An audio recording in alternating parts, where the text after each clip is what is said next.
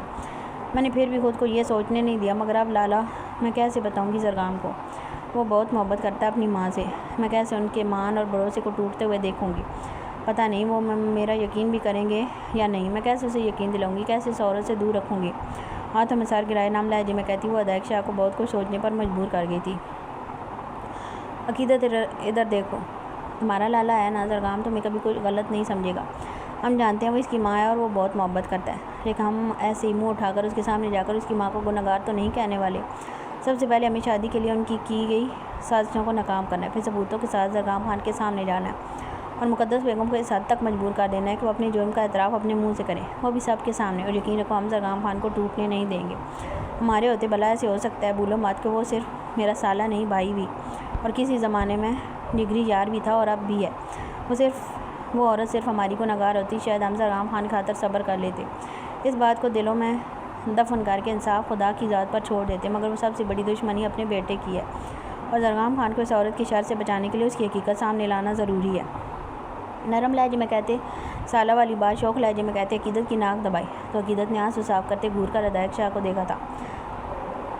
ہاں ٹھیک کہہ رہا ہے ادائق، اور ابھی یہاں سے چلو۔ سب سے پہلے مرجان چاچا کو کسی محفوظ جگہ پہنچانا ہے تاکہ کوئی ان تک پہنچ نہ سکے، اور باقی کی پلاننگ ہم بعد میں کرتے ہیں۔ ویسے بھی کچھ دن بعد مہندی ہے تو ہمیں اس سے پہلے یہ سب کرنا ہوگا۔ بہرام شاہ کے کہنے پر ان تینوں نے سر اس بات میں ہلایا تو ادائق شاہ نے عقیدت کو اٹھاتے قدم دروازے کی جانب بڑھائے۔ مرجان خان کے دائیں جانب ادائق اور بائیں جانب بہرام شاہ نے قدم بائیں رکھے، جبکہ ان کے پیچھے نکلتی عقیدت ٹھڑک کر رکی تھی۔ ہوا میں رچی جانی پہچانی خوشبو کو محسوس کرتے دل دھک سے رہ گیا تھا۔ بے چینی سے اطراف میں نظریں گھمائی تھیں کہ تبھی ادائق شاہ کے پکارنے پر وہ سر جھٹکتی آگے بڑھی تھی۔ یہ کیا بدتمیزی ہے بلاج؟ سمرین بیگم نے کمرے میں داخل ہوتے سخت لہجے میں کہا تو بلاج نے ناسمجھی سے انہیں دیکھا تھا۔ کیا ہوا اماں سائیں، کیا بدتمیزی کی میں نے؟ اسٹڈی ٹیبل پر فائل رکھتے وہ ناسمجھی سے انہیں دیکھتا سامنے آ کر کھڑا ہو گیا تھا۔ ایک تو تم نے بنا بتائے نکاح کر لیا، جس پر ہم صبر کے گھونٹ بھر کر رہ گئے، خاندان والوں کو 100 بہانے بنا کر سنانے پڑے، اور اب تم چاہتے کیا ہو؟ خود بھی شادی کے لیے ہر جوڑا سیا لیا اور بیوی کے لیے بھی، کیوں لوگوں میں اپنا اور اس کا تماشا بنوانا چاہتے ہو؟ دلہن کے لیے 3 دن کے جوڑے تو سواگنوں والے لے آتے، مٹھیاں بیچتے کو سے چلاتی وہ بلاج شاہ کو سر جھکانے پر مجبور کر گئی تھیں، جبکہ صبغہ شاہ کی حرکت یاد کرتے بلاج شاہ نے سختی سے مٹھیاں اور جبڑے بھیجے تھے۔ اس پاگل لڑکی کا دماغ تو وہ بہت اچھے سے ٹھکانے لگانے کا ارادہ رکھتا تھا، لیکن سب سے پہلے اپنی ماں کا غصہ کم کرنا تھا۔ مجھے یہ رنگ پسند ہے اماں سائیں، اور میری بیوی یہ رنگ پہن کر مجھے اچھی لگنی چاہیے، لوگوں کی پرواہ نہیں مجھے، سنجیدہ لہجے میں جواب دیا تو سمرین بیگم نے گھور کر بلاج شاہ کو دیکھا تھا۔ کچھ سال پہلے تو تمہیں کوئی اور رنگ پسند تھا، اب پل میں تمہیں سیاہ رنگ اچھا لگنے لگا ہے، ماتھے پر ہاتھ مارتے غصے سے کہا تو بلاج شاہ نے اپنی سرخ پڑتی آنکھوں کو جھکایا تھا۔ پسند کا کہاں ہے اماں سائیں، بدل جاتی ہے، بدلتی رہتی ہے، میری بھی بدل چہرے کا رخ پھیرتے اسپاٹ لہجے میں جواب دیتے آخری بات ادھوری چھوڑتے جبڑے بھیجے تھے، جس پر سمرین بیگم نے چون کر بلاج شاہ کی پشت کو دیکھا تھا۔ آپ فکر مت کریں، آرڈر کر دیتا ہوں نئے جوڑے آپ کی بہو کے لیے، اور ابھی مجھے کچھ ضروری کام کرنا ہے، مجھے ڈسٹرب نہ کیا جائے۔ قدم اسٹڈی ٹیبل کی جانب بڑھاتے اسپاٹ لہجے میں کہا تو سمرین بیگم نے کچھ کہنے کے لیے لب واہ کیے تھے، مگر پھر خاموش ہوتی سمجھنے کے انداز میں سر لایا۔ ٹھیک ہے کر دو، اور میری بہو ہونے سے پہلے تمہاری بیوی ہے، کہو اپنی بیوی کے لیے کر دیتا ہوں۔ واپس پلٹتے مسکرا کر کہتی بلاج شاہ کو چونکنے پر مجبور کر گئی۔ وہ جو اپنی سوچوں میں ڈوب رہا تھا ان کی بات پر گردن ترچھی کرتے انہیں دروازہ بند کر کے باہر جاتے دیکھا تھا، جبکہ کچھ دن پہلے شاپنگ کرنے کے مناظر آنکھوں کے سامنے گھومے تو بلاج شاہ نے کرسی پر گرنے کے انداز میں بیٹھ سے اپنا سر ہاتھوں میں گرایا تھا۔ وہ بہرام شاہ کو کسی بھی طرح کا شک نہیں ہونے دینا چاہتا تھا، اس لیے ضبط کے لاکھ پہرے بٹھاتا وہ حوریہ شاہ کو ایک نظر اٹھا کر نہ دیکھ سکا۔ بلال شاہ اس کی موجودگی میں ایسے ہو گیا جیسے وہ وہاں تھی ہی نہیں، مگر جب آئز خان اس کا ہاتھ تھامتے اٹھا تھا تو بلال شاہ کی نظریں بے ساختہ اس کی جانب اٹھی تھی۔ ایک لمحے کا کھیل تھا اور بلال شاہ اسے ایک لمحے میں قید ہوتا ماضی میں گم ہو گیا تھا۔ وہ نظر میں رکھ کر نظر انداز کرنے والوں میں سے تھا، وہ ماضی کے سامنے کھڑا ہوتا خود کے ضبط کا امتحان لینے والوں میں سے تھا۔ لوگ سمجھتے تھے وہ آگے بڑھ گیا، اسے کچھ یاد نہیں۔ وہ ایسا اس لیے سمجھتے تھے کہ بلال شاہ اپنے ہر عمل سے انہیں یہ سمجھنے پر مجبور کر دیتا تھا، مگر حقیقت کیا تھی صرف وہ جانتا تھا۔ اس کے دل میں آج بھی وہ پہلی محبت کی یادیں اس کی غلطی کے بوجھ تلے دفن تھیں۔ بلال شاہ کو اپنے گناہ کے آگے اپنی محبت بہت چھوٹی لگتی تھی، اس لیے وہ پیچھے ہٹ گیا تھا اور وہ سمجھتے تھے کہ اسے ہٹانے والے وہ ہیں۔ اس کے دل نے محبوب کی چاہت کی بجائے اپنے گناہ کی معافی کو اہمیت دی تھی۔ وہ اسے حاصل کر بھی لیتا، ساری عمر سر نہ اٹھا پاتا، شوہر ہونے کا حق یا مان نہ جتا پاتا، یا پھر وہ حوریہ شاہ کی آنکھوں میں اپنے لیے نفرت نہیں دیکھنا چاہتا تھا، اور وہ یہ بھی جانتا تھا کہ حوریہ چاہتی ہے کہ وہ صبغہ کو اپنا لے، اور پھر بلال شاہ نے یہی کیا۔ وہ اس جنونی لڑکی کی محبت سے واقف تھا، ہر طریقے سے اسے دھتکار چکا تھا، کیونکہ جس آگ میں وہ جل رہا تھا وہ نہیں چاہتا تھا وہ بھی جلے اور پھر اس کا ضبط جواب دے گا۔ وہ اسے اس کی ضد کی وجہ سے زندگی میں شامل کر چکا تھا۔ وہ بہت کوشش کرتا تھا کہ اب صبغہ کو تکلیف نہ دے، محبت نہیں دے سکتا تو ایسا سلوک بھی نہ کرے، مگر جب وہ سامنے آتی تو بلال شاہ کو اپنا ماضی یاد آتا تھا۔ یہ بات دل میں آگ لگا دیتی تھی کہ یہ لڑکی بلال شاہ کی ناکام محبت سے واقف ہے، وہ بلال شاہ کی بے بسی سے واقف ہے، اور پھر خود پر لاکھ ضبط کرنے کے باوجود وہ اپنے سینے میں جلتی آگ میں اسے بھی لپیٹ لیتا تھا۔ وہ ماضی کی مار مارتا تھا، صبغہ شاہ کو اپنے لفظوں کی مار مارتا تھا۔ دونوں مار رہے تھے، ایک محبت کھو دینے کے غم میں اور دوسرا محبت کو پانے کی کوشش میں۔ دونوں ایک جیسے تھے، ایک محبت کھو جانے کی آگ میں جل رہا تھا تو دوسرا محبت کو اپنے نام کر لینے کی آگ میں، اور دونوں ہی انجام سے بے خبر تھے، جبکہ قسمت دور کھڑی ان دونوں کی بے بسی کو خاموش نظروں سے دیکھتی مسکرا رہی تھی۔ آج مہندی تھی، جس کے لیے خان حویلی اور شاہ حویلی کو دلہنوں کی طرح سجا دیا گیا تھا، جبکہ دونوں خاندانوں کے مرد حضرات کے لیے بہرام نے ڈیرے پر انتظام کیے تھے۔ اس کا کہنا تھا کہ گاؤں کی عورتیں بھی آج آ رہی ہیں حویلی، تو مردان خانے کے دروازے بھی حویلی کے اندرونی حصے کی جانب کھول دینے چاہیے، اور مردوں کے لیے ڈیرا ٹھیک رہے گا، جس پر کسی کو کوئی اعتراض نہیں تھا۔ اور یہاں خان حویلی میں عقیدت اور حوریہ صبح سے گن چکر بنی ہوئی تھی۔ وہ دونوں بلائی سی کبھی کچن میں ہوتی، کبھی باہر لان میں، اور کبھی مہمانوں کو دیکھ رہی ہوتی، جبکہ یہاں کے چاروں طرف سے اپنے سر پہ خانوں کو ڈھونڈ رہی تھی، جو کہ اتنے دنوں سے حویلی سے غائب تھے۔ پہلے تو حوریہ آئز خان کی معنی خیز نظروں سے بچ جانے پر کافی خوش تھی، مگر اب اتنے دن ہو گئے تھے اسے دیکھے ہوئے کہ دل بری طرح بے چین ہو رہا تھا۔ وہ اس دن صبح بن بتایا گیا تھا اور ابھی تک واپس نہیں آیا تھا، اور نہ کوئی رابطہ کیا تھا۔ حوریہ نے دل کے ہاتھوں مجبور ہو کر کال کی تھی، جسے کاٹ کر آئز خان نے محض کیا تھا وہ مہندی والے دن آ جائے گا، جس کا حوریہ نے غصے میں جواب دینا ضروری نہیں سمجھا تھا۔ اور آج مہندی کا دن بھی آ گیا تھا، سب مہمان آ گئے تھے، اگر نہیں آئے تھے تو وہ دونوں نہیں آئے تھے۔ گولڈن رنگ کی بڑی تھال میں گلاب کے پھولوں کی پتیاں رکھ کر ان پر دیے رکھتے حوریہ نے تھکی تھکی سی سانس لیتے ایک نظر موبائل کی اسکرین کو دیکھا تھا، مگر وہاں کوئی میسیج یا کال نہ دیکھا۔ آنکھوں میں دارا نمی کو بمشکل پیچھے دھکیلا تھا، جبکہ کچن میں داخل ہوتی مبین بیگم نے خاموش نظروں سے حوریہ شاہ کے سوگوار حسن کو دیکھتے سر جھٹکا تھا۔ ان کا شادی میں شرکت کرنے کا کوئی ارادہ نہیں تھا، مگر آئز خان نے ان کے لیے ڈرائیور اور گارڈ بھیج دیے تھے اور مبین بیگم کو میسیج کر کے حویلی آنے کا کہا تھا۔ نہ آنے کی صورت میں وہ ناراضگی کا کہہ کر انہیں مجبور کر چکا تھا۔ تم ابھی تک تیار نہیں ہوئی، جاؤ جا کر تیار ہو جاؤ، مہندی کی رسم شروع ہونے والی ہے، اور پھر شاہ حویلی سے بھی وہ لوگ مہندی لے کر پہنچنے والے ہوں گے، مبین بیگم نے ڈپٹنے والے انداز میں کہا۔ تو حوریہ نے حیرت سے انہیں دیکھا تھا، مگر کوئی جواب دیے بغیر مسکرا کر سر اس بات میں لاتی وہ تھال ملازمہ کے حوالے کر چکی تھی۔ میں بس جا رہی تھی، باقی سب کام ہو گیا، آپ ایک بار دیکھ کر تسلی کر لیجیے گا، کچن میں ارد گرد نگاہ دوڑاتے نرم لہجے میں کہا۔ تو مبین بیگم نے سر اس بات میں ہلایا تو حوریہ نے قدم باہر کی جانب بڑھائے تھے۔ بڑی بی بی جی، وہ سردار آ گئے ہیں، کمرے کی طرف گئے ہیں، اسٹور روم سے سامان نکلواتی عقیدت کو ملازمہ نے آ کر بتایا۔ تو عقیدت کے دل نے بے ساختہ بیٹ مس کی تھی، اداس چہرے پر پل میں دنیا جان کے رنگ کھلے تھے۔ اچھا سنو، یہ چینی اور شکر وغیرہ ڈبوں میں ڈال کر دھیان سے لے کر جانا، پانی وغیرہ نہ گرا دینا، اور باقی جو بھی مسالے وغیرہ استعمال ہونے ہیں ایک دن کے استعمال کے حساب سے نکال لینا۔ کچن میں پہلے جگہ نہیں تو ایسے بکھرا بکھرا رہے گا، ضرورت کا سامان نکال کر لے جانا، اور جب کسی اور چیز کی ضرورت ہو تب رشیدہ کے ساتھ آ کر یہاں سے نکال لینا، چابی ملازمہ کے حوالے کرتے ہدایت دیتے ہوئے کہا، اور ایک نظر سب سامان پر ڈال کر تسلی کرتی وہ جھٹکے سے پلٹتی تیز قدموں سے اپنے کمرے کی جانب بڑھی تھی۔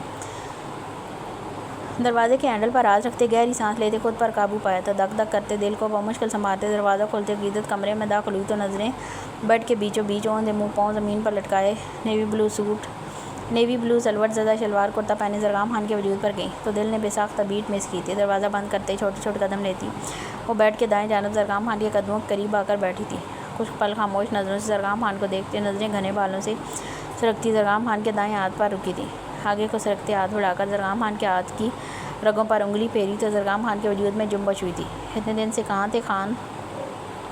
بیڈ پر دھرے زرگام خان کے ہاتھ پر اپنا ہاتھ رکھتے، انگلیوں میں انگلیاں الجھاتے سخت لہجے میں استفسار کیا، مگر لاب ضبط کرتے بھی وہ اپنے لہجے میں گلی نمی کو محسوس کر کے عقیدت نے سختی سے ہونٹ بھینچے تھے۔ بے سکونی میں کمرے کی خاموش فضا میں زرگام خان کی نیند میں ڈوبی آواز گونجی تو عقیدت نے آگے بڑھتے اپنا سر زرگام خان کی پشت سے ٹکایا تھا اور اب ہونٹ کا کنارہ دانتوں تلے دبائے سرگوشی نما لہجے میں کہا، جبکہ کمرے میں پھیلی خاموشی میں گھڑی کی ٹک ٹک کی آوازیں عقیدت شاہ کو بری طرح چبھنے لگیں۔ وجود کا پور زرگام خان کے جواب کے لیے بے چین ہوا تھا۔ سکون میں زندگی کے لیے بہت قریب، ٹھہر لہجے میں جواب دیتے بائیں ہاتھ کو پیچھے لے جا کر عقیدت کی کمر پر رکھتے نرمی سے کروٹ بدلی، ہاتھ بڑھا کر تکیہ سر کے نیچے کرتے سمندر سی نیلی آنکھوں میں نرمی لیے خود پر جھکی عقیدت شاہ کو دیکھا، دائیں ہاتھ بڑھا کر نرمی سے گال کو چھوا تھا۔ کاٹن کے سادہ پرنٹڈ سوٹ پہنے، بالوں کا رف جوڑا بنائے، چہرے پر لائٹ میک اپ کیے اور سب نگینوں جیسی آنکھوں میں شکوہ لیے وہ زرگام خان کو اپنی روح میں اترتی محسوس ہوئی تھی۔ حنابی ہونٹوں پر آسودہ مسکراہٹ سجائے گال پر دھرے ہاتھ کو سرکاتی عقیدت کے بالوں کو کان کے پیچھے اڑسا تھا۔ خان تم ٹھیک ہو؟ زرگام خان کی گہری نیلی آنکھوں میں جھانکتے نرم لہجے میں استفسار کیا تو زرگام خان نے مسکرا کر سر اس بات میں لایا، بالکل ٹھیک نہیں بھی تھا تو اب ہوں۔ زرگام خان کے جواب پر عقیدت نے خاموش نظروں سے دیکھا تھا، پھر گہری سانس لیتے وہ اٹھ کر بیٹھی تھی۔ اگر ٹھیک ہو اور بالکل ٹھیک ہو تو یہ بھی یاد ہوگا کہ آج گھر میں مہندی ہے۔ آپ جناب اتنے دن بعد گھر تشریف لے ہی آئے ہیں تو اب کمرے سے نکلنے کی زحمت کر کے انتظامات دیکھ لیں، انتظامات کے ساتھ اپنے بیٹے کو بھی دیکھ لیں جو اپنے لالا کے حویلی نہ آنے کی وجہ سے منہ پھلائے ڈیرے پر بیٹھا ہوا ہے اور تیار ہونے سے بھی منع کر چکا ہے۔ اس وقت وہ زرگام سے اس رات کے حوالے سے کوئی سوال نہیں کرنا چاہتی تھی۔ وہ جانتی تھی اس دن وہاں زرگام ہی تھا، مگر وہ یہ بھی جانتی تھی کہ وہ سب سننے کے بعد وہ کس تکلیف سے گزرا ہوگا، کس اذیت سے گزرا ہوگا کہ اپنی تکلیف کو چھپانے خاطر وہ اتنے دن سے حویلی نہیں آیا تھا، اور اب وہ کوئی بھی اس طرح کی بات نہیں کرنا چاہتی تھی جس سے اس کے خان کو کوئی تکلیف ہو۔ اس لیے وہ ان باتوں کو نظر انداز کرتی زرگام خان کو گھورتے ہوئے ارمغان خان کے بارے میں بتانے لگی تو کمرے کی فضا میں زرگام خان کا دلکش مدھم کہکہ گونجا تھا۔ تو بیٹے کی ماں بھی تو یہاں موجود تھی نا، ایک بیٹا نہیں سنبھال سکتی عقیدت زرگام خان؟ جب اتنے چھوٹے چھوٹے بیٹوں کو سنبھالنا پڑے گا تو کیا بنے گا؟ دونوں ہاتھ گھنے بالوں میں پھیرتے اٹھ کر بیٹھتے شوق لہجے میں کہا تو عقیدت نے گھور کر زرگام خان کو دیکھا تھا، میرا دماغ پہلے ہی بہت خراب ہے زرگام، فی الحال چھیڑو مت مجھے، اٹھ کر تیار ہو جاؤ اور جا کر اسے بھی مناؤ۔ دانت کچکچا کر کہتے وہ اپنے پیر سے نیچے اترتی کہ زرگام خان نے ہاتھ بڑھاتے عقیدت کے بائیں بازو کو تھامتے خود کی طرف جھٹکا دیا کہ وہ بری طرح زرگام خان کے سینے سے ٹکرائی تھی۔ تمہارا دماغ خراب ہے اور میری نیت، اور رہی بات چھیڑنے کی تو اس کا تو خان کے پاس پورا حق ہے کہ وہ جب چاہے جیسے مرضی چھیڑ سکتا ہے، لیکن فی الحال تم ایسے قریب آ کر مجھے مت چھیڑو ورنہ بہت کچھ خراب ہو سکتا ہے۔ دائیں ہاتھ عقیدت کے سر کے پیچھے رکھتے بوجھ لہجے میں سرگوشی کرتے، ناک کو گال سے ٹریس کرتے، گردن میں چہرہ چھپاتے گہری سانس بھر کر عقیدت کے وجود سے اٹھتی خوشبو کو اپنی سانسوں میں اتارا تھا، جبکہ زرگام خان کے پل میں شوق ہونے پر عقیدت نے گلابی پڑتے گھور کر زرگام خان کے جھکے سر کو دیکھا تھا۔ اف کیا عجیب پیس ہے میرے والا، مجھے پاگل کہہ کر کے چھوڑے گا، سمجھ نہیں آ رہی دل کہ اداسی پر اس سے پیار جتاؤں یا اس بلا وجہ کے شوخی پن پر منہ توڑ دوں۔ خود پر جھکے زرگام خان کو دیکھتے دل ہی دل میں کہتے آنکھیں میچ کر خود پر ضبط کیا تھا، زرگام تم ہٹو گے یا میں تمہاری حالت خراب کروں؟ اچھا لگے گا کہ تم شادی پر اپنا سوجا ہوا چہرہ چھپاتے پھرو؟ دونوں کندھوں سے تھام کر زرگام خان کو پیچھے کرنے کی کوشش کرتے ہوئے ایک ایک لفظ چبا کر کہا تو زرگام خان نے گردن سے چہرہ نکالتے گھور کر عقیدت کو دیکھا تھا، پھر سر جھٹکتے پیچھے سے ہوتے بیڈ سے اترا تو عقیدت نے بھی نیچے اتر کر قدم کبڈ کی جانب بڑھائے، زرگام خان کے پہننے کے لیے کپڑے نکال کر بیڈ رکھے۔ میں نے تمہیں بہت مس کیا زرگام کی جان، بازو سے تھام کر رخ اپنی جانب کرتے لہجے میں سنجیدگی لیے کہا تو عقیدت نے خاموش نظروں سے زرگام خان کو دیکھا تھا۔ اچھی بات ہے کہ تم نے مس کیا، لیکن میری ایک بات کان کھول کر سن لو خان، میں تمہیں مس نہیں کرنا چاہتی، مجھ سے نہیں ہوتا، میرے لیے تمہارے بغیر ایک لمحہ بھی گزارنا بہت تکلیف دہ ہے، مجھے آئندہ کبھی بھی انتظار کی اذیت سے نہ گزارنا، میں اس اذیت کو برداشت نہیں کر سکتی زرگام، مجھے تم اپنے پاس چاہیے ہمیشہ، آئندہ اگر تم مجھے ایسے چھوڑ کر گئے تو یاد رکھنا کہ زرگام خان ہوں میں، بہت برا بدلہ لوں گی تم سے۔ انگلی اٹھائے سخت لہجے میں تنبیہ کی تو زرگام خان نے خاموش نظروں سے دیکھتے سر کو اس بات میں ہلایا تھا، پھر 2 قدم کے فاصلے کو سمیٹتے نرمی سے عقیدت کے ماتھے کو چھوا تھا۔ میں جان نہیں جاؤں گا، نرم لہجے میں کہتے باہوں میں سمیٹا کہ اپنی گردن پر دانتوں کے سخت دباؤ کو محسوس کرتے زرگام خان نے سختی سے ہونٹ بھینچے تھے۔ اب مجھے سب ٹھیک لگ رہا ہے، میرا سکون، اب تم فریش ہو سکتے ہو۔ پیچھے ہوتے زرگام خان کی گردن پر دانتوں کے نشان پر انگلی پھیرتے مسکرا کر کہا تو زرگام خان نے نفی میں سر لاتے قدم واش روم کی جانب بڑھائے تھے، چہرے پر سرد سراج سجائے وہ شاہ حویلی کے دائیں جانب بننے حصے کی طرف آیا تھا، جہاں اس وقت صبغہ اور ندا بیگم رہائش پذیر تھیں۔ جس قدر شاہ حویلی میں اس وقت گہما گہمی تھی، اس قدر ہی حویلی کے اس حصے میں سکوت طاری تھا۔ بلال شاہ کو یہ خاموشی بری طرح چبھی تھی۔ عجیب پاگل لڑکی ہے، پہلے شادی کے لیے مرے جا رہی تھی اور اب شادی ہو رہی ہے تو بیگم صاحبہ کے مزاج ہی نہیں ملے۔ ارد گرد نگاہ دوڑاتے، بڑبڑا کر کہتے، گردن ترچھی کرتے ملازموں کو سامان رکھنے کا اشارہ کیا۔ کیا عجیب انسان تھا نا، کس قدر انجان بان رہا تھا۔ سب کچھ تو جانتا تھا کہ شادی کے لیے نہیں، جس شخص سے شادی ہونی تھی اس شخص کے لیے مری جا رہی تھی وہ۔ اپنے رویے سے اب وہ اسے مار ہی تو رہا تھا۔ دل کی آواز کو بری طرح نظر انداز کرتے وہ تیز قدموں سے صبغہ شاہ کے کمرے کی جانب بڑھا تھا۔ سمرین شاہ کے بار بار کہنے پر مجبور ہوتا وہ صبغہ کے لیے اب نئی شاپنگ کر چکا تھا، اور آج صبح ہی اسے پتہ چلا تھا کہ صبغہ نے مہندی کی رسم میں شامل ہونے سے منع کر دیا۔ ندا بیگم کا کہنا تھا کہ وہ اپنے بابا کو یاد کر کے اداس ہے، اسی وجہ سے انہوں نے ضد نہیں کی۔ جو سامان وہ ملازموں کے ہاتھ بھیجنے کا ارادہ کرتا تھا، صبغہ کے انکار کو سنتا وہ خود دینے آ گیا تھا۔ وہ پہلے ہی تپا ہوا تھا۔ صبغہ کی یہ حرکت اسے مزید غصہ دلا چکی تھی۔ کمرے کے قریب پہنچتے ہوئے ساختہ ہی قدم رکے تھے۔ یہ شاید زندگی میں پہلی بار تھا کہ وہ صبغہ شاہ کے کمرے میں جانے لگا تھا۔ بند دروازے کے پاس جو وجود تھا وہ کبھی بھی بلال شاہ کے لیے اتنی بھی اہمیت کا حامل نہیں تھا کہ وہ کبھی خود اس کے در تک آتا۔ اگر وہ لڑکی بلال شاہ کے ماضی سے واقف نہ ہوتی یا اپنی ہر درم محبت کا بے باکی سے مظاہرہ نہ کرتی، شاید وہ پیدا ہو کر مر بھی جاتی تو بلال شاہ کو اس کے وجود سے کوئی سروکار نہ ہوتا۔ مگر اب وہ وجود صرف ایک وجود نہ رہا تھا، وہ بلال شاہ کے وجود کا ایک حصہ بن چکا تھا۔ بلال شاہ خود سے جوڑ چکا تھا۔ بلال شاہ کی عزت، نام سب تو اپنے نام کر کے اس کا اقدار بن چکا تھا۔ وہ وجود جو ذرا بھی اہمیت کا حامل نہیں تھا، نہ چاہتے ہوئے بھی بہت اہمیت کا حامل بن چکا تھا۔ اہمیت بھی اس حد تک کہ بلال شاہ کو اپنے غصے اور نفرت کا اظہار کرنے کے لیے بھی خود اس کے پاس آنا پڑا تھا۔ سر جھٹکتے داڑ سے دروازہ کھولتے وہ اندر داخل ہوا تھا۔ نظریں کھڑکی سے باہر جمائے دیوار سے سر ٹکائے کھڑے صبغہ شاہ کی پوچھ سے ٹکرائیں تو بلال شاہ کو اپنے وجود میں عجیب سی بے سکونی محسوس ہوئی تھی۔ ٹائی کی نوٹ ڈھیلی کرتے، کوٹ کے بٹن کو کھولتے، دونوں ہاتھ جیبوں میں اڑستے وہ کچھ لمحے گہری سے آنکھوں سے صبغہ شاہ کو گھورتا رہا۔ مگر صبغہ کو نوز ویسے ہی کھڑے دیکھ بلال شاہ سختی سے ہونٹ بھینچے تھے۔ یہ ماتم تمہیں کل رات سے شروع کرنا تھا، کیا پریکٹس ابھی سے شروع کر دی ہے؟ صبغہ شاہ کی پشت پر کھڑے ہوتے، دائیں ہاتھ دیوار پر ٹکاتے، نظریں کھڑکی سے باہر نظر آتے منظر پر ٹکائے طنزیہ لہجے میں کہا تو صبغہ شاہ نے سختی سے آنکھیں میچی تھیں۔ تمہیں پتہ ہے لاعلاج مرض کون سا ہے؟ صبغہ کے سپاٹ لہجے پر بلال شاہ نے ناسمجھی سے اسے دیکھا تھا، جو طنز کا جواب دینا شاید بھول گئی تھی، جس پر بلال شاہ کو حیرت ہوئی تھی۔ فار یور کائنڈ انفارمیشن، میں بزنس مین ہوں۔ مرض اور مریضوں سے میرا دور دور تک کوئی تعلق نہیں۔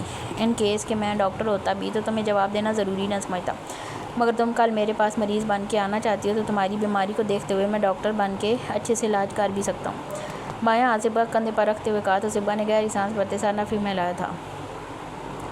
مجھے لگتا ہے کہ جلد بازی میں فیصلہ کرنا مرد کی فطرت میں، اور اگر کوئی لڑکی پسند آ جائے تو وہ بنا کچھ سوچے سمجھے محبت کا گمان کرنے لگتا ہے، جبکہ محبت ہوتی بھی۔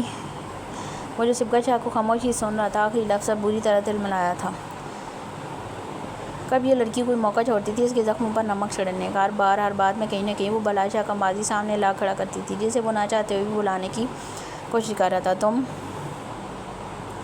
تم صبغہ شاہ کیسے میرے ہی سامنے میری محبت کو گمان کہنے کی جرأت کر سکتی ہو؟ اس کا بس نہیں چل رہا تھا سامنے کھڑی آفت کی پرکالہ کا دماغ ٹھکانے لگا دے۔ بالکل ویسے ہی بلال شاہ جیسے تم مجھے یعنی کہ صبغہ بلال شاہ کو ذلیل اور تکلیف دینے کی جرأت کر سکتے ہو۔ بلال شاہ کی سرخ پڑتی آنکھوں میں بے خوفی سے آنکھیں ڈالے دو بدو جواب دیتے سینے پر دونوں بازو بلال شاہ نے سخت نظروں سے صبغہ شاہ کو گھورا تھا، جو اپنا ماتم ختم کیے پل میں لڑاکا روپ میں واپس آ چکی تھی۔ اگر میں تمہیں اب کچھ کہہ نہیں رہا تو اس کا مطلب یہ نہیں کہ میں کچھ کہہ نہیں سکتا۔ اب تمہاری عزت کرنے کی کوشش کر رہا ہوں تو اس لیے نہیں کہ عورت ہو یا میرے خاندان کی عزت ہو۔ ایک گلاس چبا کر کہتے دائیں ہاتھ سے صبغہ کی تھوڑی تھامتے چہرہ اپنے چہرے کے قریب کیا تو صبغہ شاہ نے بے ساخت اپنی سانسوں کو روکا تھا، صرف اس لیے کہ تمہارے نام کے ساتھ اب بلال شاہ کا نام جڑا ہے۔ بلال شاہ کی بیوی ہر ایک کے لیے قابل عزت اور قابل احترام ہے، خود بلال شاہ کے لیے بھی۔ محبت کا آسرا نہیں دیتا لیکن عزت کا یقین دلاتا ہوں صبغہ شاہ، مگر اس بات کا یقین بھی رکھو کہ اگر کسی دن تمہاری کینچی کی طرح چلتی زبان سے تنگ آ گیا تو عزت میں زبان کاٹ کے فریم کروا کر کمرے میں لگوا دوں گا، کیونکہ بلال شاہ کی بیوی کی زبان ہوگی، اتنا احترام تو بنتا ہی ہے، کہ کٹ بھی جائے تو احتراماً دیوار کی زینت بنی رہے۔ وہ جو بلال شاہ کے ہونٹوں سے ادا ہوتے ایک ایک لفظ کو دل میں اترتا محسوس کر رہی تھی، آخر میں بری طرح تلملائی تھی۔ میرا دماغ خراب تھا بلال شاہ جو تم سے محبت کر بیٹھی۔ بلال شاہ کے سینے پر مکے برساتے دانت کچکچا کر کہا تو بلال شاہ نے سختی سے سنجیدہ نظروں سے صبغہ شاہ کو دیکھا تھا۔ دل نہ جانے کیوں بے چین ہوا تھا، ایک لمحے کو سانس لینا مشکل ہوا، مگر وہ خود کو سنبھال چکا تھا۔ تمہاری محبت دماغ کا مسئلہ ہوگی صبغہ شاہ، میرا دل کا معاملہ تھا، دل پر کب کسی کا اختیار ہوا ہے؟ میرا تجربہ کہتا ہے لوگ بہت ناشکرے ہوتے ہیں، پہلے رب سے دعائیں کرتے ہیں کہ یہ چیز ہمیں مل جائے، خاص کر تمہارے جیسے، ہمیں محبت مل جائے، چاہے وہ محبت کرے نہ کرے اس کا ساتھ کافی ہوگا، مگر جب ساتھ مل جاتا ہے تب تم لوگوں خواہشات کی حدود بڑھنے لگ جاتی ہیں، پھر ساتھ ناکافی ہو جاتا ہے، پھر محبت بھی چاہیے ہوتی ہے اور پرواہ بھی۔ ملا محبوب سے محبت یا پرواہ کا مطالبہ کیا جاتا ہے؟ وہ محبوب بھی کیا جو ظالم نہ ہو، جو بے پرواہ نہ ہو، تمہیں مل گیا ہوں تو اس پر راضی ہو جاؤ نا، میرا ملنا ہی تو تم دعاؤں میں مانگتی رہی ہو۔ اور مجھے دیکھو صبغہ شاہ، کچھ لوگ بالا شاہ جیسے بھی ہوتے ہیں جنہیں ملنا تو دور ملنے کی دعا کرنے کا بھی اختیار حاصل نہیں ہوتا۔ ہم نے بائیں جانب سے گزرتی صبغہ شاہ کی کلائی تھامتے نظریں کھڑکی سے نظر آتے آسمان پر ٹکائے جہاں اس وقت ڈوبتے سورج کی سرخی پھیلتی جا رہی تھی، کھوئے کھوئے لہجے میں کہتے وہ صبغہ شاہ کا دل بری طرح دھڑکا گیا تھا، بری شاید رنگ آنکھیں پل میں نم ہوئی تھیں۔ اب دعا مانگو تو مکمل مانگنا، جو تمہیں تمہاری محبت دے سکتا ہے، وہ کیا اس کے دل میں تمہارے لیے محبت پیدا نہیں کر سکتا؟ کلائی پر دباؤ بڑھا کر چھوڑتے وہ چند قدم پیچھے ہوا تھا، گردن تیچی کر کے صبغہ شاہ کی نم آنکھوں میں دیکھتے خاموشی سے پلٹتے وہ لمبے لمبے ڈاک برتا وہاں سے نکلتا چلا گیا، جبکہ صبغہ شاہ دیوار سے پشت ٹکاتے زمین پر بیٹھتی چلی گئی تھی۔ وہ بالا شاہ کے سامنے چیختی چلاتی تھی، وہ چاہتی تھی وہ اپنے دل سے یہ بات نکال پھینکے کہ اسے کبھی محبت ہوئی تھی، وہ اپنی غلطی پر شرمندہ ہو، مگر اس طرح بھی نہ ہو کہ محبت کو خود پر حرام ہی کر لے، مگر اس نے یہ تو کبھی نہیں چاہا تھا کہ بالا شاہ کمزور پڑے۔ وہ چاہتی تھی وہ صبغہ شاہ کی محبت کا اعتراف کر لے، مان لے کہ وہ جانتا ہے کہ اس دنیا میں ایک لڑکی ہے جو صرف بالا شاہ سے محبت کرتی ہے، جس کی سانسیں صرف بالا شاہ کے سینے میں دھڑکتے دل کی توسط چلتی ہیں۔ ہاں صحیح تو کر گیا تھا، اس نے کب مانگی تھی اس کی محبت؟ اسے صرف بالا شاہ چاہیے تھا، اپنی محبت، اپنا محبوب، یہی چاہیے تھا کہ وہ اپنی محبت بھول جائے۔ یہ کب مانگا تھا کہ وہ بھی محبت کرے اس سے؟ مجھے اپنے شوہر کی محبت چاہیے اللہ، مجھے اس کی آنکھوں میں صرف اور صرف اپنا عکس چاہیے، مجھے بالا شاہ کا محبت و عزت برا ساتھ چاہیے۔ آنسو موتیوں کی مانند آنکھوں سے بہتے جا رہے تھے، سرگوشی نما آواز میں تکلیف کی کرچیاں لیے دعا کرتے سر پیچھے دیوار سے ٹکایا تھا، اور وہ جو نہ جانے کیا کیا طے کر کے آیا تھا، پتہ نہیں وہ سب کیسے کہہ چکا تھا، وہ اس سب کا تو کبھی ارادہ نہیں رکھتا تھا۔ آج بالا شاہ کو اپنا دل خود سے بغاوت کرتا محسوس ہوا تھا۔ دل پر تو کسی کا اختیار نہیں ہوتا نا، چاہے پھر وہ بالا شاہ کا ہی کیوں نہ ہو۔ تیز رفتاری سے گاڑی کو چلاتے وہ اپنے الفاظوں کو یاد کرتا بری طرح تلملا رہا تھا، اسٹیئرنگ پر زور سے مکے برساتے بالا شاہ کا بس نہیں چل رہا تھا کہ صبغہ شاہ کی زبان سے پہلے اپنی زبان کاٹ پھینکے، جو اس ثقافت کی پرکالا کے آگے پتہ نہیں کون کون سی گل افشانیاں کر رہی تھی، جنہیں صبغہ شاہ مرتے دم تک نہیں بھولے گی۔ اگر ان کی شادی شدہ زندگی ہنسی خوشی بسر ہو بھی گئی، جو کہ صبغہ شاہ کی فراٹے بھرتی زبان کے ساتھ تو ناممکن ہی تھی، مگر پھر بھی تو بالا شاہ کو یقین ہے کہ ہر لڑائی میں وہ انہیں باتوں کا حوالہ پیش کر کے بالا شاہ کا منہ بند کرنے کی کوشش کیا کرے گی۔ ابھی تو شاید وہ صدمے میں ان باتوں پر عمل کرتی، بالا شاہ کی ایک دو دن عزت کر بھی جائے، مگر اس صدمے سے نکلتے ہی وہ جانتا تھا صبغہ شاہ کیسے اس عزت کی دہی کرے گی، اور اس دہی میں بالا شاہ کی عزت کی چٹنی بنا کر رائتا بنا کر ساری زندگی اسے ہی پیش کرے گی۔ بالا شاہ کا بس نہیں چاہ رہا تھا کہ خود کے بال نوچ ڈالے۔ یا چھوٹے خان اب مان بھی جاؤ، زرغام خان نے منہ پھلائے بیٹھے ارمغان خان کے کندھے پر ہاتھ رکھتے ہوئے کہا، تو ارمغان خان نے شکوہ کناں نظروں سے زرغام خان کو دیکھا تھا۔ ایک دن لالا، ایک دن بھی مجھے دولوں والی فیلنگ نہیں آئی، دادا جی نے ایک دن بھی اس بات کا احساس نہیں کیا کہ میں ان کا چھوٹا لاڈلا پوتا ہوں جس کی کچھ دنوں میں شادی ہے، اب اسے کام نہیں کرنے چاہیے، کام نہ کرنے دینا تو دور۔ دادا جی نے تو جیسے سارے کام میرے لیے ہی رکھ چھوڑے تھے، حویلی سے لے کر ڈیرے تک، زمینوں کے مسئلے سے لے کر پنچایت تک، ملازمین کی تنخواہوں کے حساب سے لے کر شادی میں ہونے والے حسابات کے سارے کام دادا جی نے میرے کھاتے میں لکھ دیے تھے کہ تو ارمغان خان ہی کرے گا، کسائی، دھوبی، کسان، ڈرائیور، نیز یہ کہ کام والے کی فیلنگ آ رہی ہیں، اگر نہیں آ رہی تو دولہے کی فیلنگ نہیں آ رہی۔ ہاتھ میں تھامے رجسٹر کو میز پر پٹکتے جلے دل کے ساتھ کہا، تو زرغام خان نے بمشکل اپنی مسکراہٹ کا گلا گھونٹا۔ یار چھوٹے خان، یہ کام کرنے والے کی فیلنگ نہیں، یہ ایک شوہر بننے کی پریکٹس کروائی ہے دادا جی نے، اتنے دنوں میں لاکھ چاہنے کے باوجود بھی تم دادا جی کی کسی بات پر انکار کر سکے ہو، یہ کہہ کر کہ تم ہونے والے دولہے ہو۔ ارمغان خان کے قریب صوفے پر بیٹھ کر بایاں بازو ارمغان خان کندھے کے لپیٹتے نرم لہجے میں استفسار کیا، تو ارمغان خان نے گردن ترچھی کرتے ایزل انی آنکھوں میں معصومیت لیے سارے انکار میں ہلایا تھا۔ ہاں تو بس یہ ایک شوہر بننے کی پریکٹس ہے، شادی کے بعد تم لاکھ چاہ کر بھی اپنی بیوی کو انکار نہیں کر سکو گے، یہ کہہ کر تو بالکل نہیں کہ تم اس کے شوہر ہو، کیونکہ جب تم یہ کہو گے کہ تم شوہر ہو تو وہ تمہیں بیوی بن کے بتائے گی، اور جب بیوی بیوی بن کر دکھاتی ہے تو ہم جیسے شوہر اکثر کمروں سے کیا حویلی سے بھی باہر پائے جاتے ہیں۔ سمجھانے والے انداز میں کہتے چھوٹے خان کی کمر تھپتھپا کر میز پر پڑا رجسٹر اپنی طرف کھسکایا، تو مطلب لالا آپ کو اتنے دن سے عقیدت لالی نے حویلی سے نکالا ہوا تھا؟ پرسوچ نظریں زرغام خان کے رجسٹر پر چلتے ہاتھ پر ٹکائے سرگوشی نما لہجے میں اس طرح کہا کہ کوئی اور اس راز کو سن نہ لے کہ اس کا لالا اپنی بیوی کے ہاتھوں گھر سے نکالا گیا تھا، جبکہ ارمغان خان کی بات پر زرغام خان کا دماغ بھاگ سے اڑا تھا۔ وہ اسے کیا سمجھا رہا تھا اور چھوٹا خان کیا سمجھ رہا تھا؟ پہلے تو نہیں، اگر اب یہ بات زرغام خان کی بیوی سن لیتی تو یقیناً وہ حویلی کے گاؤں سے بھی نکال باہر کیا جاتا۔ لیکن یہاں بیوی نہیں تھی۔ خود کو سنبھالتے زرگام خان نے چور نگاہ ارد گرد دوڑائی۔ اب لاڈلے بھائی کی ناراضگی پوری طرح ختم کرنے کا موقع ملا تھا تو وہ کیسے جانے دیتا، اسی لیے گلا کھنکارتے وہ پیچھے کو ہوا تھا۔ نیلی گہری آنکھوں سے ارمغان خان کے سرخ و سفید چہرے کو دیکھا تھا۔ دیکھو یہ بات صرف ہم دونوں میں رہے گی، انگلی اٹھائے رازدارانہ لہجے میں کہا تو ارمغان خان نے سمجھنے کے انداز میں سر ہلایا تھا۔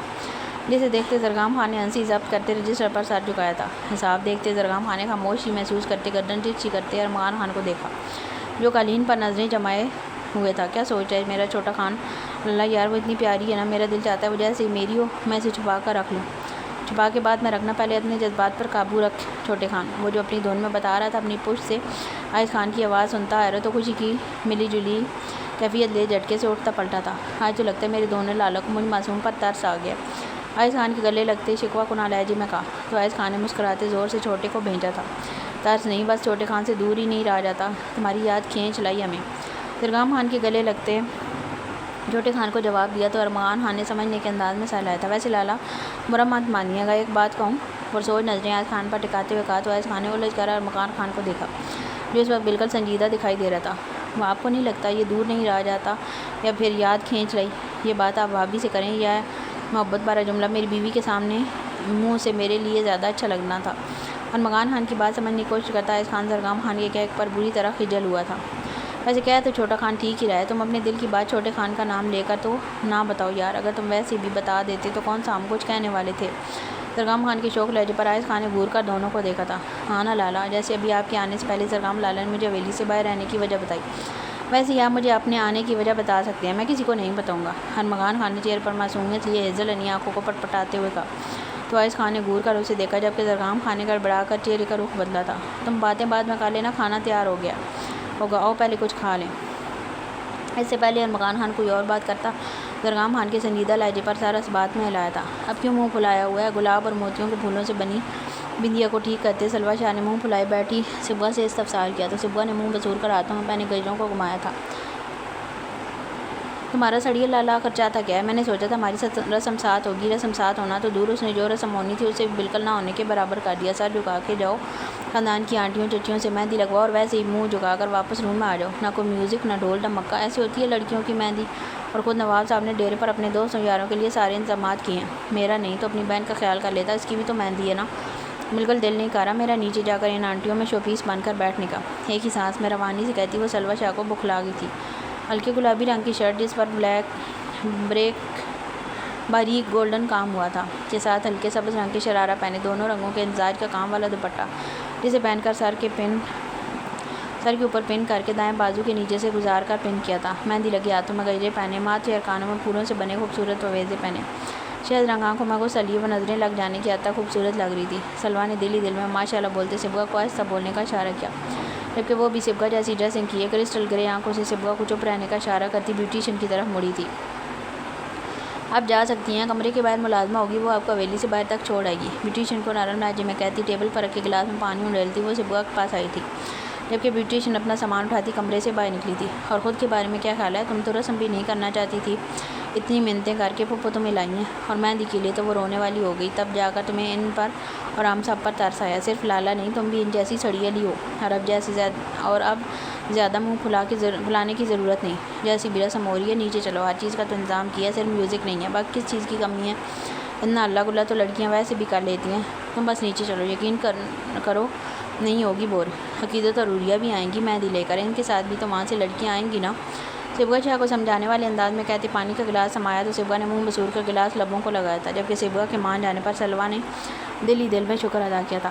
تبھی سمرین اور ندا بیگم دروازہ کھولتی اندر داخل ہوئی تھیں۔ ماشاءاللہ میری بیٹیاں تو بہت پیاری لگ رہی ہیں۔ سمرین شاہ کے محبت بھرے لہجے پر صبغہ مسکرا کر ان کے گلے لگی تھی جبکہ ندا بیگم نے سلوہ کو گلے لگاتے سر پر پیار کیا تھا۔ دونوں تیار ہو تو میں لڑکیوں کو بھیجتی ہوں، پھر آ جانا ان کے ساتھ نیچے۔ سمرین شاہ کہنے پر سلوہ نے سر اس بات میں ہلایا تھا۔ علیمہ چچی کہاں ہیں؟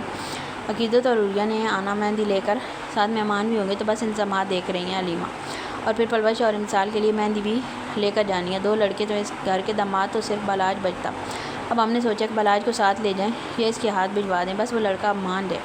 سلوہ کے پوچھنے پر سمرین بیگم نے بتایا کہ صبغہ شاہ نے بالاج کے نام پر ناک سکوڑی تھی جس پر ندا بیگم نے گور کا صبغہ کو دیکھا تھا۔ میری ماں نے تو ممانی اس میرا مطلب سر کے سائیں کی منتیں کرنے سے اچھا ہے کہ آپ بہرام لالا کو بھیج دیں، پہلی بار میں ہی مان جائیں گے۔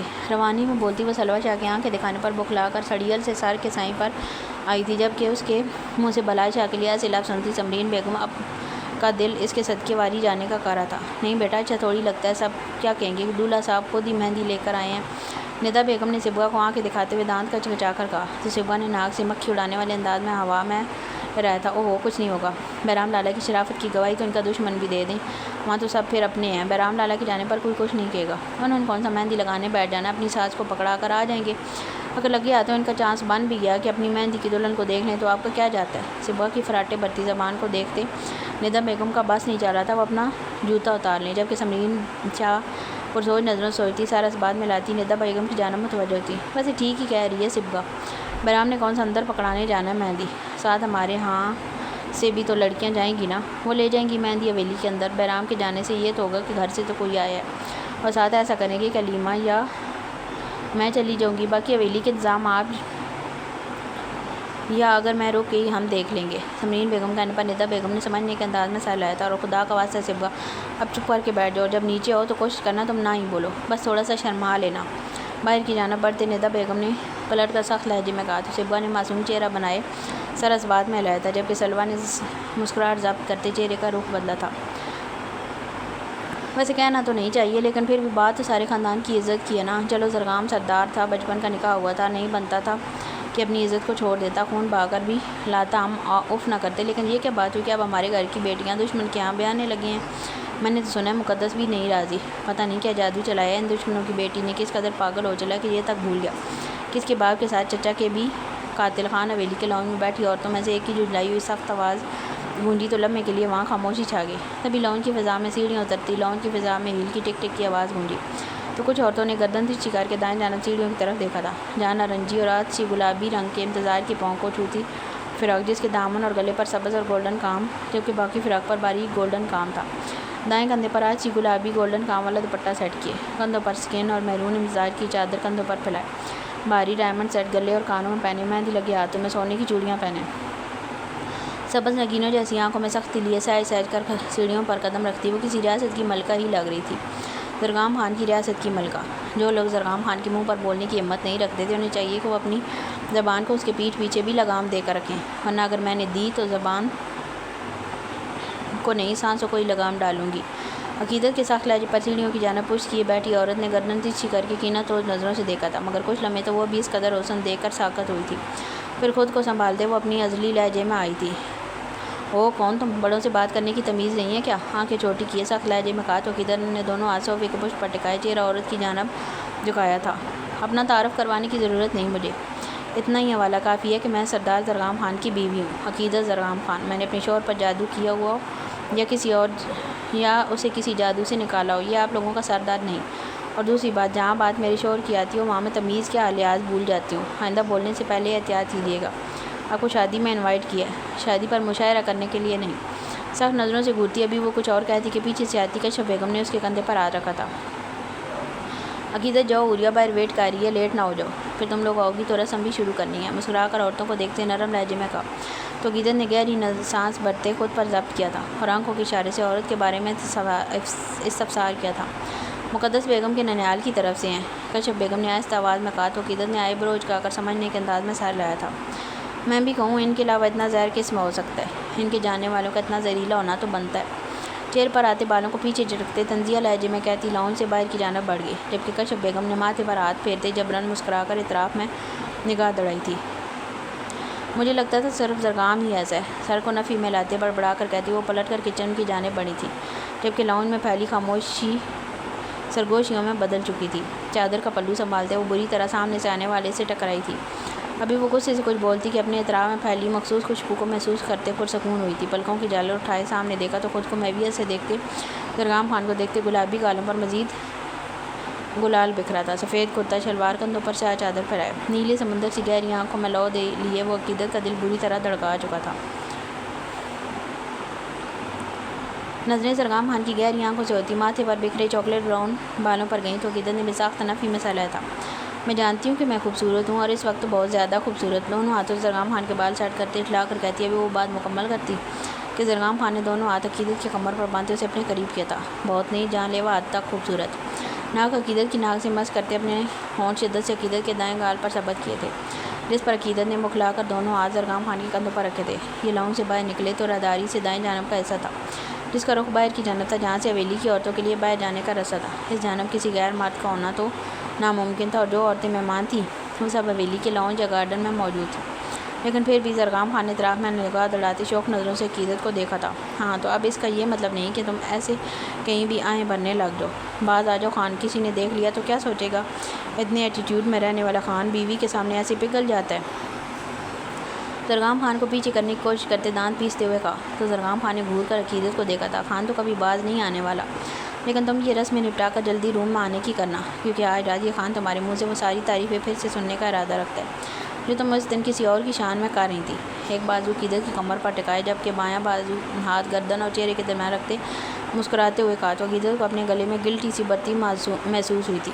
میں کسی کی تعریف نہیں کر رہی، اتنے کام میں تھکی ہوں گی آج، خشک پڑتے ہونٹوں کو تر کرتے مدھم لہجے میں کہا تو زرگام خان نے ہاتھ پر دباؤ بڑھاتے عقیدت کو خود میں بھیجا تھا۔ میں ساری تھکن اتار دوں گا۔ زرگام خان کے سلگتے ہونٹوں کی جنبش اپنے ہونٹوں پر محسوس کرتے عقیدت نے بے ساختہ اپنی سانسیں روکی تھیں۔ چہرہ زرگام خان کی سلگتی سانسوں کی تپش سے سرخ انگارا ہوا تھا۔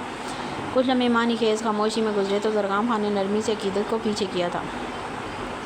میں انتظار کروں گا، جلدی آنا، عقیدت کا گال تھپتھپاتے تنبیہ لہجے میں کہہ کر ایک بھرپور نگاہ ڈالتے اندر کی جانب قدم بڑھائے۔ اور ہاں، سانس لے لو، ابھی سانس روکنے کی ضرورت نہیں، یہ کام میں رات میں خود کر لوں گا۔ اپنی پشت سے آتی زرگام خان کی آواز پر عقیدت نے بکھلا کر سانس لی تھی، اور پھر سمجھ جانے پر پلٹ کر جاتے زرگام خان کی پشت کو گھورا تھا۔ حوریہ نے اکتا کر سیٹ کی پشت سے سر ٹکایا تھا۔ لیمن کلر کا کمر تک آتے بلاؤز کے ساتھ بیبی پنک کلر کا لہنگا، جس پر لیمن اور پرپل کلر کے چھوٹے چھوٹے پھول بنے تھے۔ لہنگے کے گھیرے پر گولڈن کلر کا کام بھاری کام تھا۔ بیبی پنک کلر کا کامدار دوپٹہ بائیں کندھے سے سیٹ کر کے دائیں بازو پر رکھے، گولڈن اور لائٹ پنک کلر کے مزاج کو ڈائمنڈ جویلری پہنے، مہندی لگے ہاتھوں میں رنگ برنگی چوڑیاں پہنے، چہرے پر نفاست سے کیے گئے میک اپ کے ساتھ وہ انتہائی دلکش لگ رہی تھی۔ وہ اپنے ہی خیالوں میں گم تھی کہ گاڑی کا دروازہ کھلنے کی آواز پر تھوڑی پرسکون ہوئی تھی کہ شاید عقیدت آ گئی ہے، مگر آنکھیں اور نوز بند تھیں۔ مگر گاڑی میں چھائی خاموشی اور اپنی آوازوں پر چھاتی مردانہ کولون کی خوشبو پر حوریہ شاہ کے دل نے بیٹ مس کی تھی۔ سیٹ پر بائیں جانب رکھے ہاتھ بری طرح کپ کپایا تھا، آنکھوں کو سختی سے میچتے حوریہ نے نامحسوس انداز میں اپنا ہاتھ اٹھانا چاہا، مگر اس سے پہلے ہی سخت تپش زدہ مردانہ ہاتھ کی گرفت اپنے ہاتھ پر محسوس کرتی جھٹکے سے آنکھیں کھولی تھی۔ اور اتنے دنوں بعد اپنے میس نے خان کو دیکھتے حوریہ کو اپنی روح میں سکون اترتا محسوس ہوا تھا۔ گرے آنکھیں بے ساختہ نام ہوئی تھیں، جبکہ سامنے سفید کرتا شلوار پہنے، سیاہ گھنے بالوں کو جل سے سیٹ کیے، چاکلیٹ براؤن آنکھوں میں سرخی لیے، انابی ہونٹوں پر دلکش مسکراہٹ سجائے آئس خان جان لیوا حد تک ہینڈسم لگ رہا تھا۔ شاید وہ اتنے دنوں بعد دیکھا تھا، یا پھر وہ بہت کم شلوار قمیض پہنتا تھا، اور جب بھی پہنتا تھا اس قدر ہی دلکش دکھتا تھا۔ آئس خان کا تو پتہ نہیں، لیکن حوریہ کا اپنی نظریں اس سے ہٹانا مشکل ہو گیا تھا۔ شوہر گھر آئیں تو اچھی بیویوں پر فرض ہے کہ محبت سے شوہر کا استقبال کریں۔ حوریہ کو یک ٹک اپنی جانب دیکھتے پا کر آئس خان نے ہاتھ بڑھا کر حوریہ کو بازو سامتے اپنے سینے سے لگاتے شوق لہجے میں کہا تو حوریہ ہڑبڑا کر ہوش میں آئی تھی۔ اور جو شوہر اتنے دنوں تک گھر سے غائب رہے، بیوی سے کوئی رابطہ نہ رکھے ہیں، اس شوہر کا استقبال کیسے کرنا چاہیے؟ آئس خان کی گردن میں منہ چھپائے شکوہ گناہ لہجے میں کہا تو آئس خان نے سختی سے حوریہ شاہ کو باہوں میں بھیجا تھا۔ گھر نہیں تھا، لیکن نظریں ہر لمحہ تم پر ہی تھی۔ یہ جو تمہیں اداسی کا شوق چڑھا ہوا ہے نا، آج اچھے سے اتاروں گا۔ حوریہ کو اپنے سامنے بٹھاتے خود گاڑی کے دروازے سے ٹیک لگا کر حوریہ کے ہاتھوں کو اپنی گرفت میں لیتے سینے پر رکھا تھا۔ یہ شوق نہیں تھا خان، میں سچ میں اداس تھی، آپ کو نم لہجے میں کہتے بری طرح ہونٹ بھینتے چہرہ جھکایا تھا۔ تبھی آئس خان نے شہادت کی انگلی حوریہ کی ٹھوڑی پر رکھتے چہرہ اوپر کیا تھا۔ آپ کو میری ذرا سی بھی یاد نہیں آئی؟ کوئی ایسے بھی کرتا اپنی بیوی کے ساتھ؟ آئس خان کی لو دیتی آنکھوں میں دیکھتے شکوہ کیا تو آئس خان نے مسکرا کر سر نفی میں ہلایا تھا۔ ایسے نہیں کرتے تو جو کرتا ہوں اس پر بھی تمہیں اعتراض ہوتا ہے؟ اب بتاؤ، معصوم چور جائے تو جائے کہاں؟ کندھے جھکا کر کہتے حوریہ کے ہاتھ کی پشت پر ہونٹ ثابت کیے تو حوریہ نے ہونگوں کی طرح آئس خان کو دیکھا تھا۔ آئس، آپ مجھے یا میرے کسی اعتراض کو کسی کھاتے میں لاتے ہی کہاں ہیں جو ایسے کہہ رہے ہیں؟ اب تک آپ نے اپنی ہی کی ہے، کہاں کسی بات پر میری سنی ہے آپ نے؟ حوریہ کا بس نہیں چل رہا تھا۔ اس میس نے خان کا سر پھاڑ دے، جو پہلے خود اتنے دنوں سے غائب تھا اور اب جب آ گیا تھا سارا الزام اس پر ڈالتے معصوم بننے کی کوشش کر رہا تھا۔ مائی انوسینٹ وائفی، یہ خان تمہیں اپنے کھاتے میں لاتا ہے؟ تم بتاؤ کہاں سنوں تمہاری؟ کیا سنانا چاہتی ہو تم؟ بندہ اف بھی نہیں کہے گا اور سب سن لے گا، چاہے اسے کچھ سمجھ نہ بھی آئے۔ اور رہی بات تمہارے اعتراضات کی تو وہ بالکل فضول ہیں، بالکل اس وقت تمہاری لپسٹک کی طرح۔ وہ جو منہ کھولے آئس خان کو سن رہی تھی، ایک دم سے اسے پلٹی سے اترتا دیکھ بکھلا کر پیچھے ہونا چاہا، لیکن اس سے پہلے ہی وہ پوری شدت سے اس کے ہونٹوں پر جھکتا لپسٹک کا اشر نشر کر چکا تھا۔ آئس، کتنے حد ہے, کتنے بے شرم میس نے انسان ہے آپ, مٹھیاں بیچے. تبھی تبھی لہجے میں چلا کر کہا. اپنے ہونٹوں پر انگوٹھے کی پشت پھیرتے آئس خان نے حوریہ کے تبھی تبھی چہرے کو دیکھتے آنکھ دبائی تھی, جس پر حوریہ نے صبر کے گھونٹ پڑتے اپنے کلائی سے ٹیشو نکالتے بکھری ہوئی لپسٹک کو صاف کرنے کی کوشش کی تھی. ادھر کرو, میں ہیلپ کر دوں. ہونٹ کا کنارہ دانتوں تلے دباتے شوق نظروں سے دیکھتے ہو کہا. تو حوریہ نے گھور کر آئس خان کو دیکھا تھا. مجھے بالکل ضرورت نہیں ہے آپ کے اس احسان کی. ٹھیک ہے, یہ والا احسان مجھے کرنا پسند نہیں, لیکن جو پہلے کیا وہ میرا فیوریٹ ہے, اور وہ احسان میں ساری عمر کرنے کا ارادہ رکھتا ہوں. تم بھی کیا یاد کرو گی وافی کی, کیسا آدمی شور ملا ہے. حوریہ کو جھٹکے سے اپنی جانب کھینچتے مسکرا کر کہتے, ہاتھ میں تھامے سیاہ کٹر کے دانے سے بھی چھوٹی چپ کو ہاتھ بڑھا کر سیٹ اور دروازے کے درمیان والی جگہ پر لگایا تھا, جبکہ اپنی باہوں میں مزاحمت کرتی حوریہ کو زور سے بھینچتے وہ پیچھے ہوا تھا. ایک بار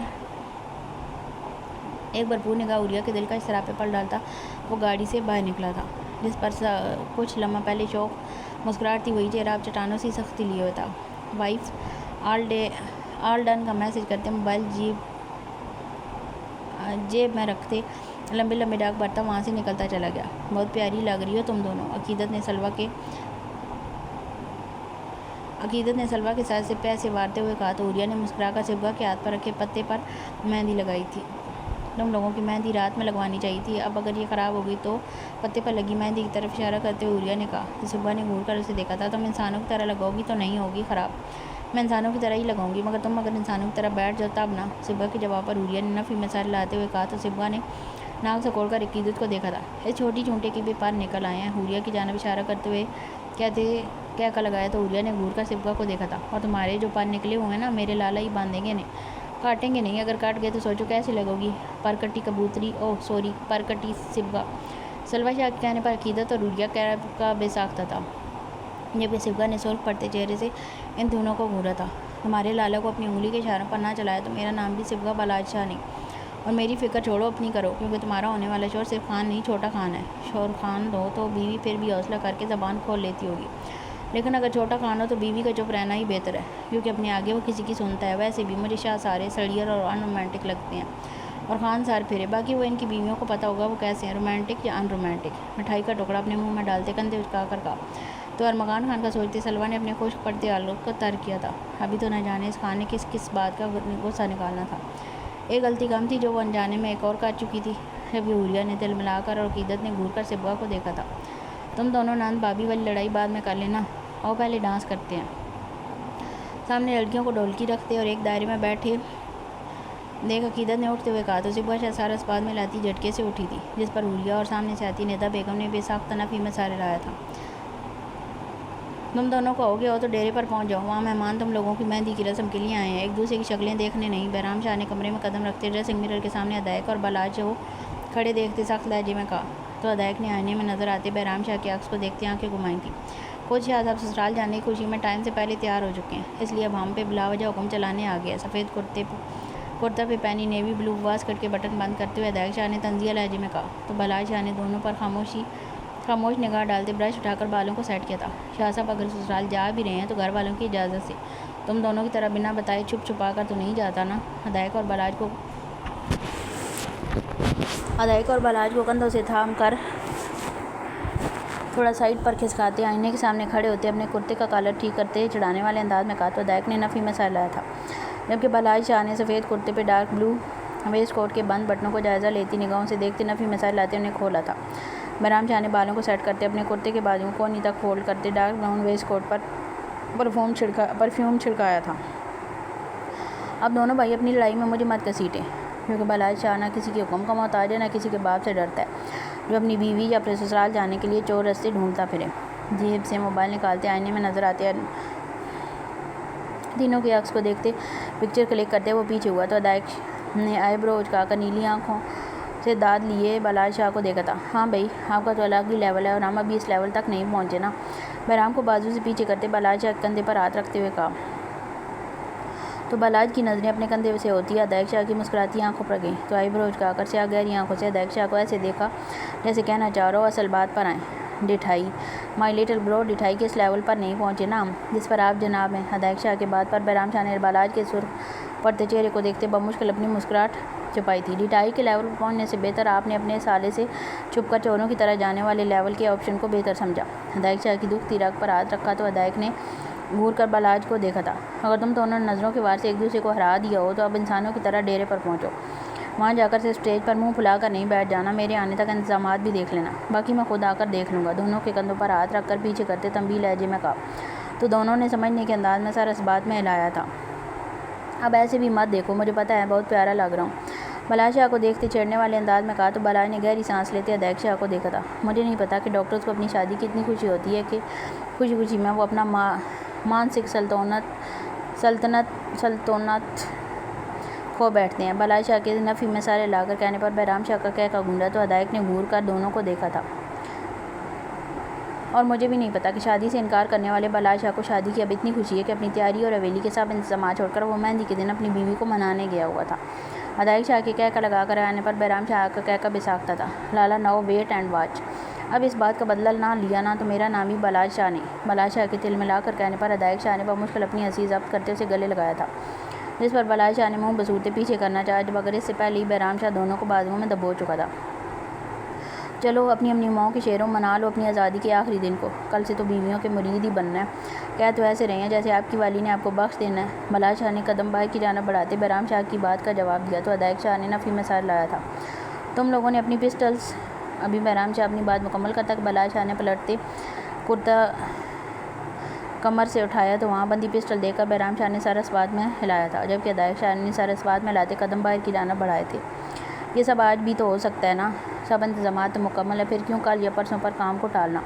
بادام گل کی فون سے گونجتی جھنجھلائی ہوئی بات پر مقدس بیگم نے خوف سے فون کو دیکھا تھا۔ نام تمہارا بادام گل ہے اور عقل نام کی کوئی چیز نہیں، تو میں چاہتی ہوں وہ الگ الگ نہیں، ایک ہی جگہ ایک دوسرے کو تڑپتے ہوئے دیکھ کر مریں، یا پھر ان کے مرنے سے پہلے ان کے درمیان ایسی غلط فہمی پیدا کر دوں کہ کوئی چاہ کر بھی کسی دوسرے کو بچانے کی کوشش نہ کرے۔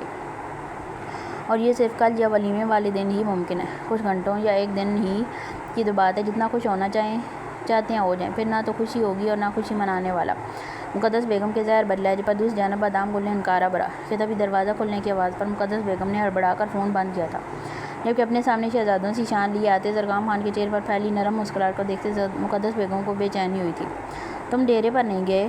ہم نے ہاتھ تھام کر ہونٹوں سے لگاتے زرگام خان کو دیکھتے حیرانی سے استفسار کیا تو زرگام خان نے مسکرا کر سر اس بات میں لایا تھا۔ گیا تھا، پھر مجھے خبر ملی کہ میری خوشیوں میں سب سے زیادہ جس کا حق بنتا ہے وہ ابھی تک اپنے کمرے میں ہے، تو بس پھر یہ خان چلا آیا، مسکرا کر کہتے مقدس بیگم کے دائیں جانب جگہ سنبھالی تو مقدس بیگم نے انکارا بھرا تھا۔ سچ کہو کہ بیوی میکے چلی گئی تو ماں کی یاد آ گئی؟ مقدس بیگم کے منہ بنا کر کہنے پر زرگام خان نے مسکراتے ہوئے نثار نفی میں ہلایا تھا۔ سچ تو ہے کہ میکے چلی گئی، اور آپ جانتی ہیں ماں، وہ جب مجھ سے دور جاتی ہے تو مجھے لگتا ہے میرے وجود کا کوئی حصہ اپنے ساتھ لے گئی ہے، اسے دور ہو کر سکون نہیں آتا، لیکن سچ تو یہ بھی ہے کہ ماں تو ماں ہوتی ہے، ماں کی جگہ تو کوئی نہیں لے سکتا، اس بات سے ہم چاہے انکار کریں یا انکار، لیکن اس حقیقت کو جھٹلا نہیں سکتے۔ نرم نظروں سے مقدس بیگم کو دیکھتے سر ان کے کندھے سے ٹکایا تھا۔ خیر میری چھوڑیں، یہ بتائیں آپ کو مجھ سے کتنی محبت ہے، یا کب ہوئی تھی، جب میں دنیا میں آ گیا تھا یا آنے والا تھا؟ زرگام خان کے سوال پر مقدس بیگم ساکت ہوئی تھی، گردن ترچھی کر کے اپنے کندھے پر دھرے زرگام خان کے سر کو دیکھا تھا، اور پھر ذہن میں زرگام خان کے سوال کو دہرایا تھا، کب محبت ہوئی تھی، یا محبت تھی ہی کب؟ دل بری طرح بے چین ہوا تھا، اپنے اندر ایک عجیب سا سناٹا محسوس ہوا تھا۔ اچھا چھوڑیں، ماں کو تو اپنی اولاد سے محبت ہوتی ہی ہے، کیا فضول سوال پوچھ رہا ہوں۔ آپ یہ بتائیں کہ آپ اب بھی خوش نہیں؟ میری خوشی میں بھی خوش نہیں، میں یقین دلاتا ہوں ماں عقیدت سے آپ کو کبھی کوئی تکلیف نہیں پہنچے گی، وہ پلٹ کر آپ کو کسی بات کا جواب بھی نہیں دے گی، آپ جیسا چاہیں گی میں اسے ویسا کرنے کا کہہ دوں گا، وہ مان جائے گی، وہ تھوڑی جذباتی ہے، بالکل آپ کے بیٹے جیسی، لیکن دل کی بہت اچھی ہے۔ مقدس بیگم کی طرف سے کوئی جواب نہ پا کر بات جاری کی تو مقدس بیگم نے خاموش نظروں سے زرگام خان کو دیکھا تھا۔ اگر وہ غور کرتی تو زرگام خان کے لہجے میں گلی نمی کو بآسانی محسوس کر سکتی تھی، اگر وہ غور کرتی تو۔ خوش ہوں میں اور آ رہی ہوں، رسم ہے، تم چلو جا کر ڈیرے پر اپنے کام سنبھالو، زرگام خان کے کندھے پر ہاتھ رکھتے سنجیدہ لہجے میں کہا تو زرگام خان نے مسکرا کر سر اس بات میں ہلایا تھا۔ میں نے عقیدت سے پہلے آپ سے محبت کی ہے ماں، سب سے زیادہ، کھوئے لہجے میں کہتا وہ جھٹکے سے اٹھتا وہاں سے نکلتا چلا گیا، جبکہ مقدس بیگم نے اپنے کندھے پر نمی محسوس کرتے حیرت سے چھو کر دیکھا تھا۔ زندگی میں پہلی دفعہ دل اس قدر بے چین ہو کر دھڑکا تھا کہ مقدس بیگم کو خوف محسوس ہونے لگا تھا۔ نظریں اپنے کپکاتے ہاتھوں پر گئیں تو کانوں میں زرگام خان کے الفاظ گونجے تھے۔ خیر میری چھوڑیں، یہ بتائیں آپ کو مجھ سے کتنی محبت ہے، یا کب ہوئی تھی، جب میں دنیا میں آ گیا تھا یا آنے والا تھا؟ اچھا چھوڑیں، ماں تو اپنی اولاد سے محبت ہوتی ہی ہے، کیا فضول سوال پوچھ رہا ہوں۔ آپ یہ بتائیں آپ اب بھی خوش نہیں، میری خوشی میں بھی خوش نہیں،